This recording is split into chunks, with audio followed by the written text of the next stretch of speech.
All right, y'all, welcome back.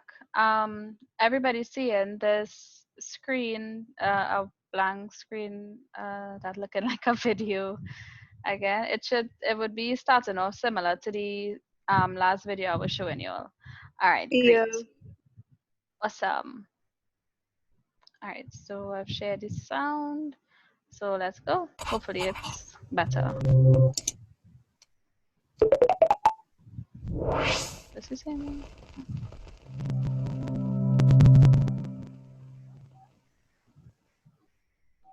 Temperature regulation. Have you ever wondered why you sweat when you get too hot from running, or shiver on a cold winter's day? Well, in this video we are going to explain why your body behaves like this. Humans are endotherms. This means we are warm-blooded. We keep our body operating at 37 degrees Celsius, regardless of the external conditions. However, this is a real That's the fact, audio. as That's our kind of body breaking up. changes all the time, depending on the weather, our clothes, I'll try if we are inside by fluctuating a it. fire, or outside having a snowball fight. So how does this work? Well, it's quite similar to the heating system in a house. In a house is a thermostat that measures the temperature.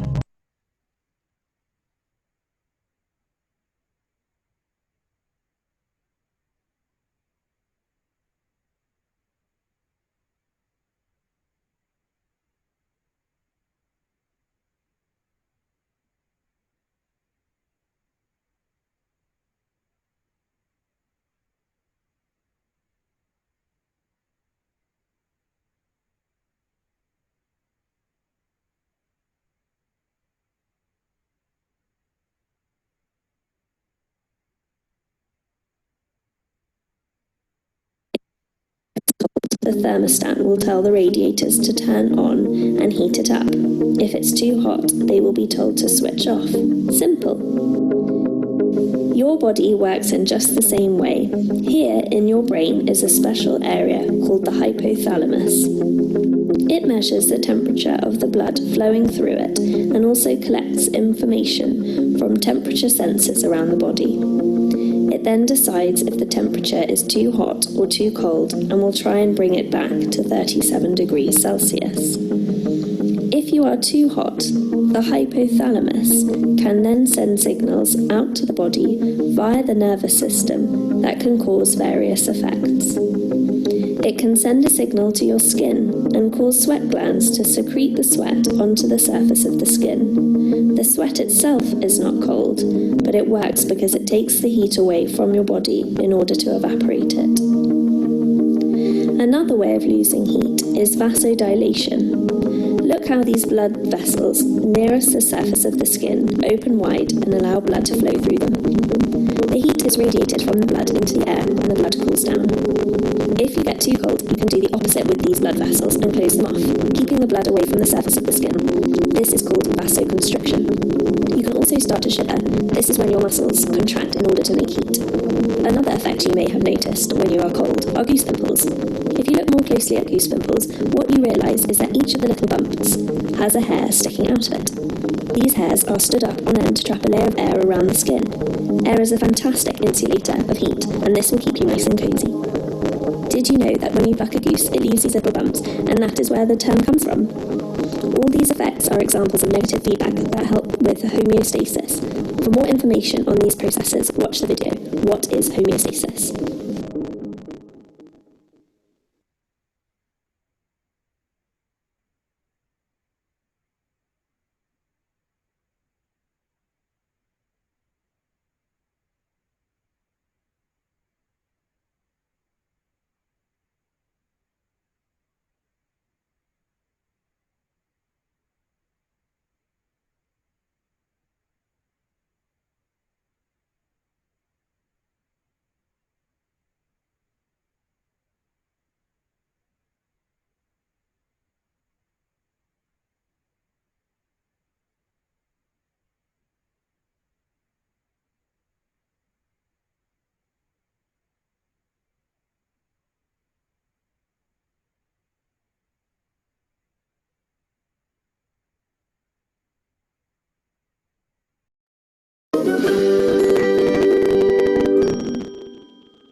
just sitting here right now, you're doing something absolutely remarkable.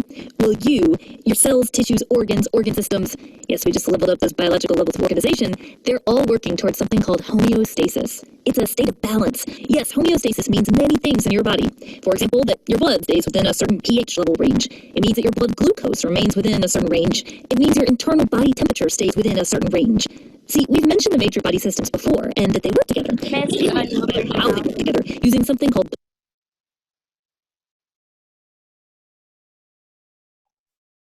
The audio breaking up? Yeah. Okay, there's audio from a computer now, unfortunately. It understandable though? China. All right, let's see. I feel is the internet connection that causing the audio to break up though. I already have a feeling is that. So let's see if it stabilizes, hopefully.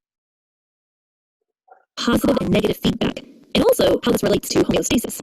So many years ago, I had a pet bearded dragon. Her name was Debbie, and she was the best lizard ever. Debbie used to sit on our couch with me when I'd watch TV, and she loved to have her chin scratched. I even got her a bearded dragon leash so I could take her outside. Yeah, they make those. Anyway, Debbie loved her heat lamp. She would sit under the heat lamp on her rock, and when she got too hot, she would get off the rock and out of the heat lamp range and go somewhere else. She had a huge enclosure too, because I always needed a happy lizard so she could find an ideal temperature. Why all this talk about Debbie? Well, All right, how y'all hearing me though? Could you hear me okay? Yeah. All right. Yes, you sound good, but the video not really sounds so good. All right, no problem. Well, here, but at least I'll send it to you so you can look at it on your clear audio. I really don't know why it is breaking up and sounding that way though. I really feel the internet connection probably unstable because I have been getting I got messages on my screen saying that the internet connection unstable now. So I really have a feeling is that right? So yeah, I'll definitely send it to you so you can look at it on your devices. All right, well, let's continue. Negative feedback. Well, you will hear negative feedback just now from the audio. Sorry, lame. All right. Everybody seeing the PowerPoint on the screen? Yeah, miss. All right, great. Just want to make sure I'm sharing it. Okay, so we're talking about negative feedback. This thing's taken. Right. Okay, so when it is you're talking about controlling something in your body, right, in order to achieve homeostasis, you have two terminologies that come up, right? But here we're going to deal with negative feedback. But in order for you to understand negative feedback, I'll compare it against positive feedback for you, all right? So basically, in order for you to maintain, your a particular state, like for example, to maintain body temperature, to maintain blood glucose levels, anything like that, negative feedback is often involved. So what exactly do we mean by negative feedback? Is just this, right? The feedback refers to when the hypothalamus receives the message feedback. So it's like the message about however the blood pH or temperature is, it will receive this information as the blood passes through the hypothalamus of the brain. All right, just stick with me. So that is what is referred to as feedback, the information received from different parts of the body by the hypothalamus, all right? So when it gets this data now, it will send out some reply so as to, calm the effects of what is happening. So let's just say your body temperature rises above normal, all right? What will happen is that the negative part of the feedback is that it will set forth reactions within the body or initiate reactions within the body to decrease, all right, to produce like a decrease in the output.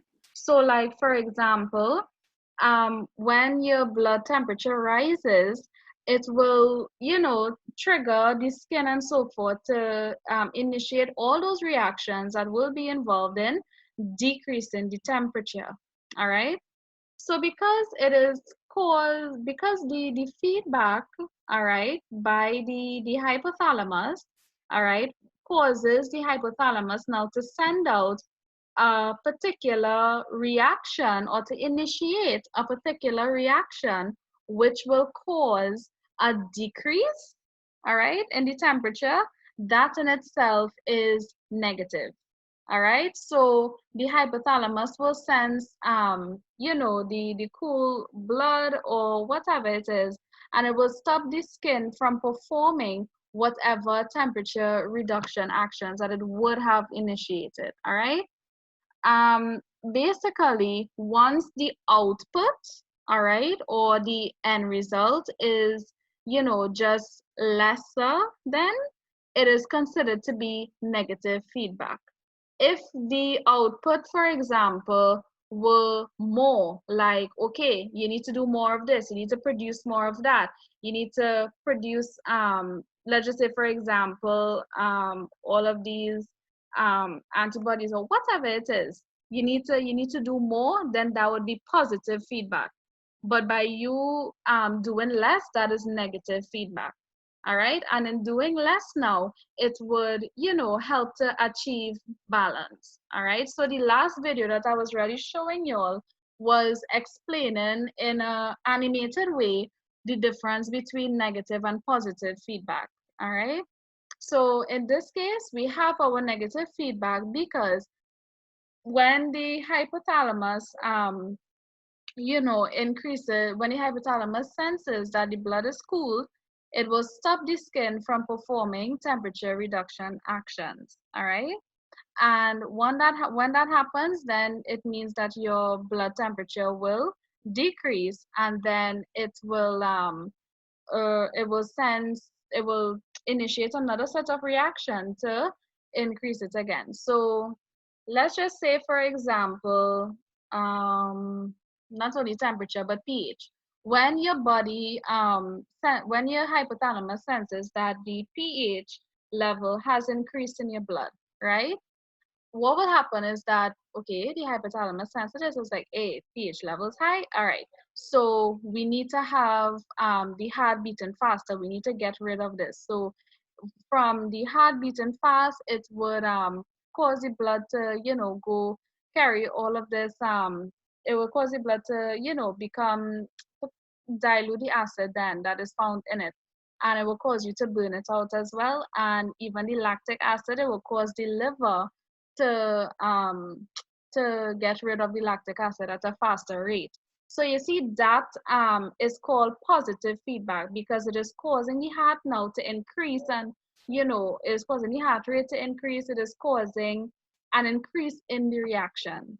All right, but when it is you're talking about temperature, like this, for example, when hmm? Oh, sorry, dude. Sorry about that. If you all saw that the last video just finished rendering, right?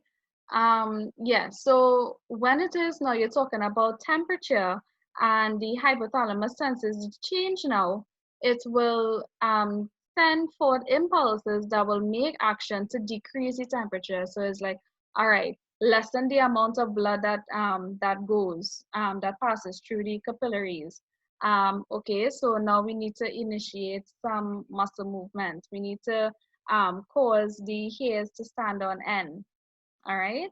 So basically, one is decreasing the output actions, and one is increasing the output action. So negative just has the sense of decreasing. All right, as we would see here as well. Right? And then what will happen is that the information would then be fed back to the hypothalamus, and then it will then stop the processes from happening. So when the blood comes back to normal, then all of this wouldn't happen again. All right, it will cause things to decrease. So therefore, with negative feedback, output is reduced. With positive feedback, the output is increased depending on what it is you are talking about. You all understand or lost all in?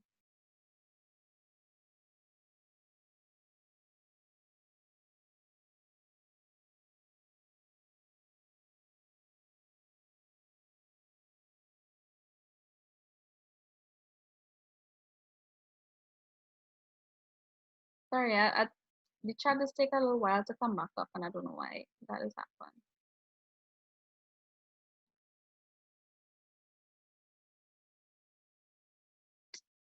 Where the chat?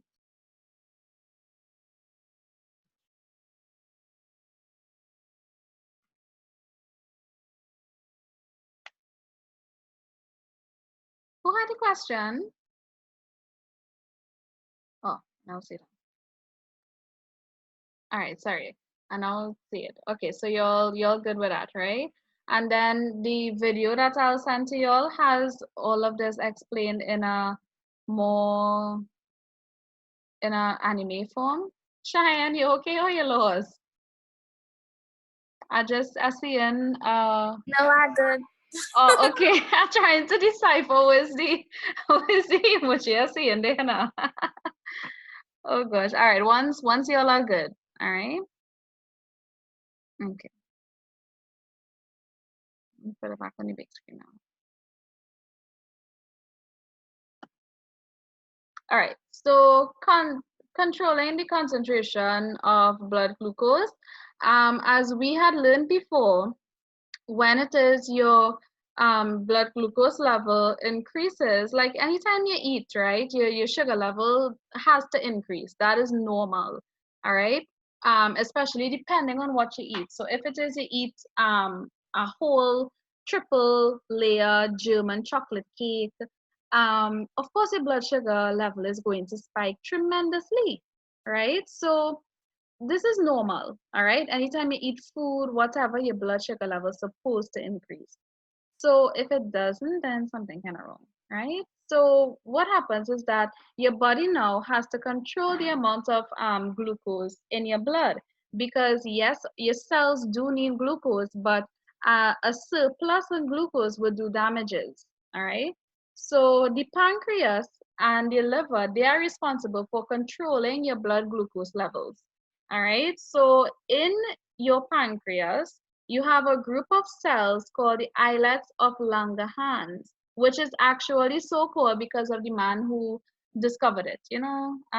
Typically they would name things after the person who discovered it. So Langerhans was the person who discovered it, I think in 1918 something, a very long time ago.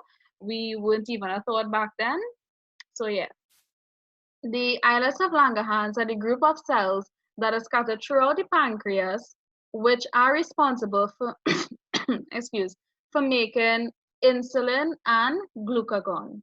All right. These are two hormones that are responsible for either lowering your blood sugar level or increasing your blood sugar level. All right. Insulin will lower the blood sugar and glucagon will cause it to raise. When your blood sugar levels are especially high, what will happen is that the insulin will take this excess blood sugar and will send it to the liver for storage. All right. And when it stores it, it will store it in the form of glucagon. Now it does this naturally as well, right? So whenever it is, you eat and your blood sugar levels increase, your insulin will do that. That is how glucagon is, that is how glycogen is formed, and where how glycogen is actually able to be stored in your liver, all right, because of insulin. And then when your blood sugar level is too low, what happens is that the hormone glucagon will then go to break down the glycogen, which was stored in the liver, into glucose, so that your body could have so that your body could experience that increase in blood sugar. All right. So that is how the two works. right? And all of this I just explained. All right. Yeah, so of course, diabetic patients will have to take their insulin at intervals depending on the type of insulin that they use in order to regulate their blood sugar concentrations. All right. But like I said, it is normal for you, for all of us actually, after we have eaten, for your blood sugar level to spike. However, what is not normal is for it to remain high. It's supposed to go back down after a while. All right. And of course, to burn off excess glucose as well, especially those who are diabetic, exercise is always recommended because it will cause the cells to utilize all of the excess glucose found in there. All right. Do I have, right. So in people who have type 1 diabetes, remember we spoke about how type 1 diabetes is an autoimmune disease. And this means that your immune system attacks those islet cells. So it attacks your islets of Langerhans, which are responsible for secreting insulin. And because it attacks these cells, your body now, wouldn't be able to utilize or store away the excess glucose. All right, so it just remains there and it increases. All right. So what happens is that type 1 diabetes, as well as we said before, typically develops in young children. Um, and it also could develop as a side effect of something. It could be like the side effect of a treatment.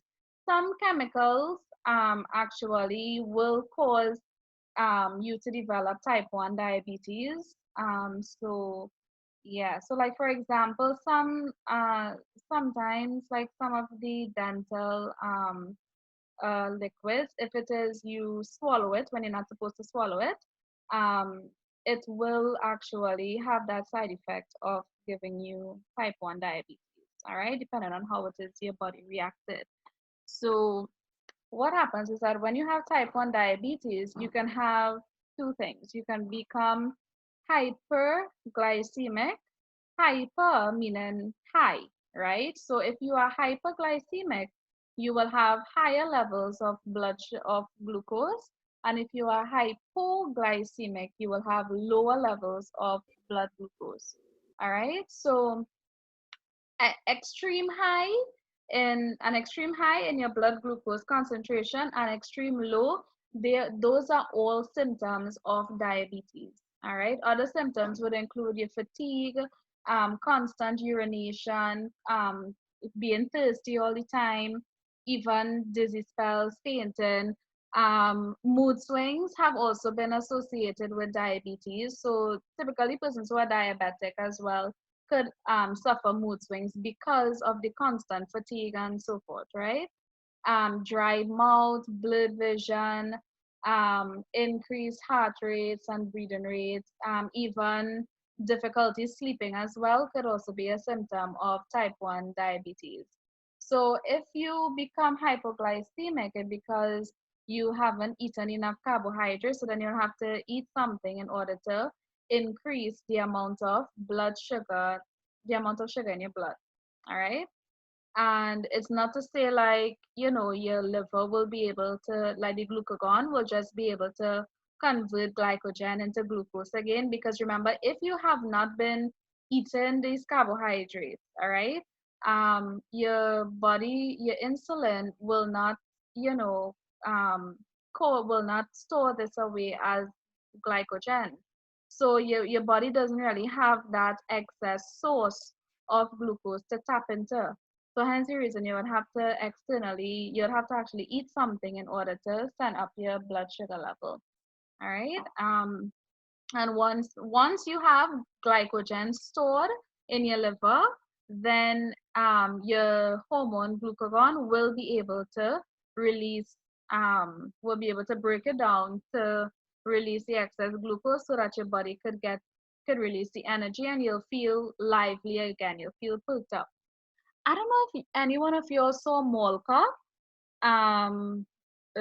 with this guy who used to act on King and Queens. the take Kevin something, right? If you're so mall cop, I don't know if you would remember that he used to be going good, and then all of a sudden he just fall flat on his face because of his low blood sugar, and he always had to keep a sweetie in his pocket or something because his blood sugar level was always plummeting. All right, that's being diabetic. All right, and that's how it could be sometimes. All right, so you could also go into a diabetic coma if your blood sugar either spikes too high or goes way too low. And each of them will cause damages within your body as well. So it's not a very nice thing to have. So, just be careful, control what you eat, watch how you eat, but, just have everything in moderation. You don't have to have anything in excess.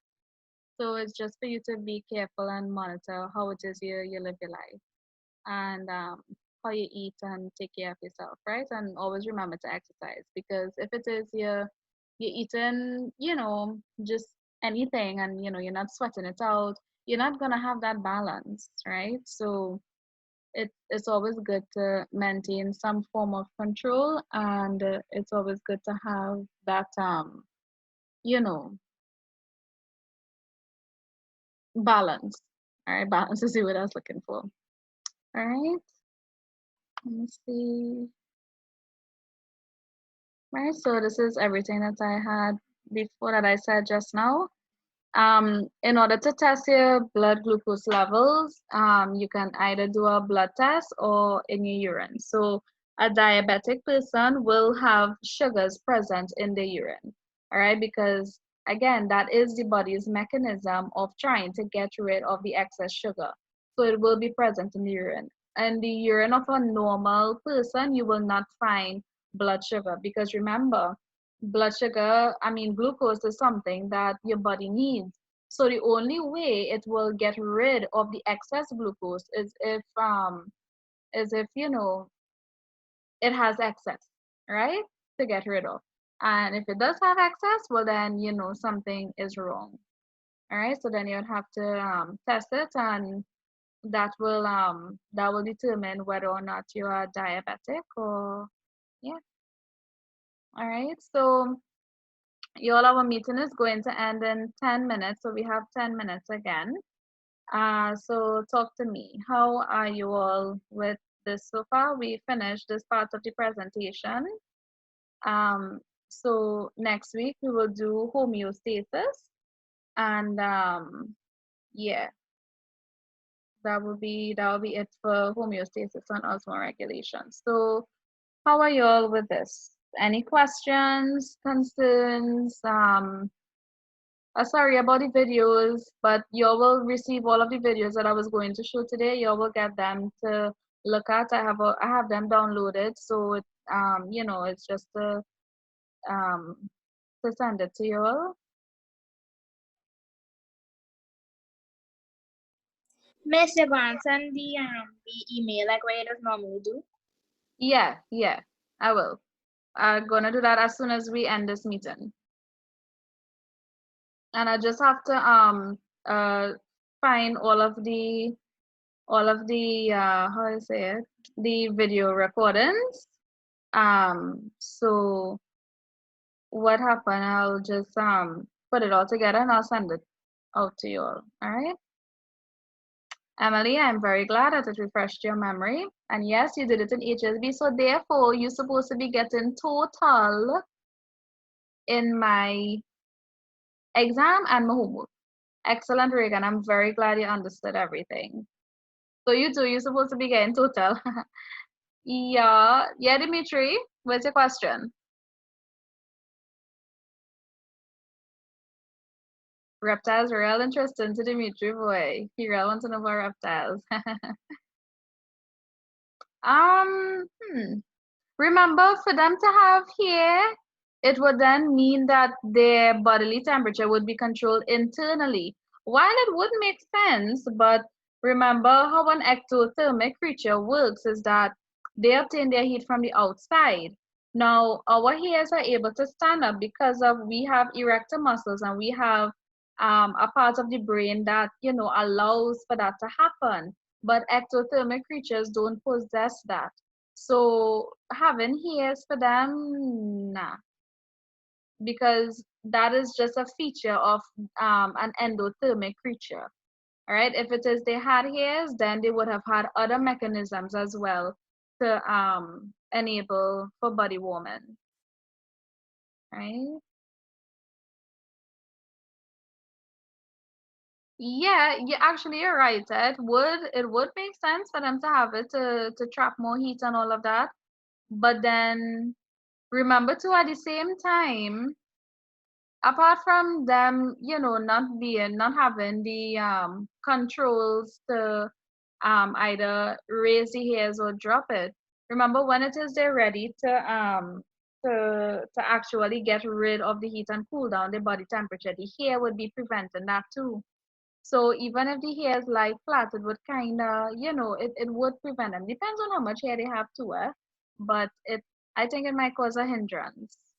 But I understand what you're saying though, because I mean the hair once it erect, it will trap the heat and it should be able to help them out. But I think it might work as a double-edged sword for them because of how their bodies are, just designed. hmm You're most welcome. Thanks for all your questions. As always, appreciate it and look forward to it. Always awesome questions. Right. So anybody else has any final questions or comments or anything? Everybody understands?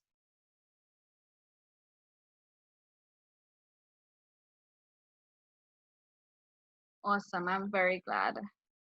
Excellent. I'm very glad. All right. So again, thank you to everybody for your patience. I know that dealing with this 40-minute session over and over and over, it's frustrating and it would break your focus as well. But thank you all for sticking it out and for, you know, staying throughout the meeting as well. Thank you all for your questions, for your comments, for just everything, for being awesome, right? So thank you very much. I will send out everything to you like in a bit, and I will also send out stuff for you for next week as well. All right, so you all take care and please continue to be safe and be careful. Continue to sanitize your hands and everything. Be careful of who it is you interact with, and just try not to leave your house. All right. So you all take care and be safe. And until again. Oh wait, I forgot to mention to you all. We got 2 additional sessions, right?